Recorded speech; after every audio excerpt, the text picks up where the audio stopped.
Hello and welcome friends, आप देख रहे हो technical Yadav alpha YouTube channel. मैं हूं आपका दोस्त और होस्ट प्रियांक। आज की इस वीडियो में मैं आपको बताने वाला हूं कि किस तरीके से आप लोग फेसबुक हैकिंग के लिए टूल एप्लीकेशन डाउनलोड कर सकते हो या इंस्टॉल कर सकते हो termux के अंदर। तो चलिए स्टार्ट करते हैं। तो सबसे पहले आपको termux ओपन करना पड़ेगा, जैसा कि आप यहाँ देख सकते हैं मैंने कर रखा है। और उसके बाद आपको पैकेज इंस्टॉल करना पड़ेगा। यहाँ आपको पैकेज इंस्टॉल करना पड़ेगा गिट का।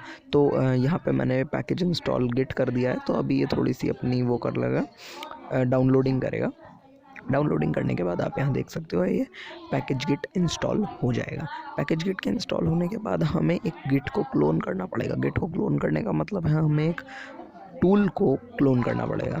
तो यहाँ पे अभी मैंने एक कोड दिया है, उस कोड को आप यहाँ पे पेस्ट कर दीजिएगा। पेस्ट करने के बाद यहाँ पे सिंपली एंटर मार दीजिए और ये जो कोड है इससे आपका गिट से एक फ़ाइल क्लोन होएगी जेड फिशर की, जिससे आप कोई भी फेसबुक की आईडी को हैक कर सकते हैं।